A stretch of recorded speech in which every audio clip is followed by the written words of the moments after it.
और संतों की भरपूर उपस्थिति के बीच एक अघोरी साधु की आंखों में एक लाल चमक थी जिसने दर्शकों को चकित कर दिया।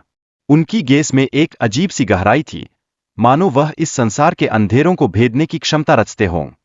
घाट पर जैसे ही अघोरी साधु का आगमन हुआ, महिलाओं के गायब होने की घटनाएं अचानक से शुरू हो गईं। इस रहस्यमय माहौल ने घाट को एक अनदेखी शक्ति के घेरे में लपेट दिया, जिससे सभी के मन में भय और जिज्ञासा का संचार हुआ।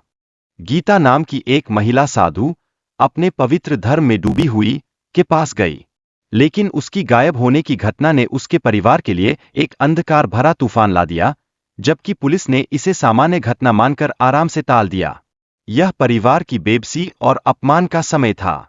जब वीरेंद्र राणा ने साधु की शक्तियों को चुनौती देने का साहस किया, तो उसे अघोरी साधु के क्रोध का सामना करना पड़ा।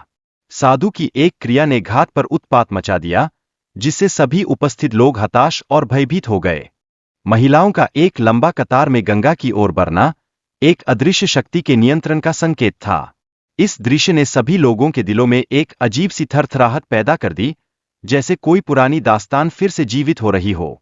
एक वृद्ध संत ने गहराई से बताया कि वह साधु अघोर पंथ की प्राचीनतम शिक्षा से पूर्ण है।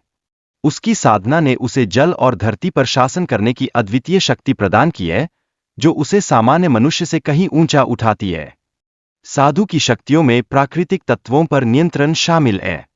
मानो वह पानी, हवा और अग्नि को अपनी इच्छा से नचा सकता है। उसकी शक्ति का यह प्रमाण सबको चौंका देता है। उसका त्रिशूल केवल एक साधारण हथियार नहीं है, बल्कि उसमें ब्रह्मांडी ऊर्जा का संचित भंडार है। वह अपनी इस ऊर्जा से अद्भुत तरंगें उत्पन्न कर सकता है, जो आसपास के माहौल को प्रभावित करती है। वीरेंद्र ने साधु की शक्तियों का सामना करने के लिए घाट के अन्य साधुओं की सहायता मांगी।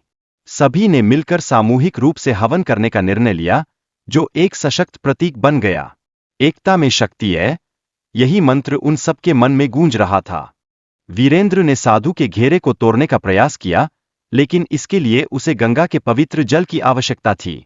यह जल न केवल शुद्धता का प्रतीक था, बल्कि साधु की शक्तियों को कमजोर करने का एकमात्र उपाय था। साधु ने वीरेंद्र को चुनौती दी, परंतु अंततः उसकी शक्तियां पवित्र जल के प्रभाव से कमजोर हो गईं। अंत में वह राख में बदल गया, मानो उसके समस्त अंधकार का अंत हो गया हो। साधु ने स्पष्ट किया कि उसकी साधना का उद्देश्य विनाश नहीं, बल्कि सृष्टि के संतुलन को बनाए रखना है। यह संदेश सुनकर सभी के दिलों में एक नई आशा का संचार हुआ, मानो जीवन में हर कठिनाई का सामना करने की शक्ति वापस लौट आई हो।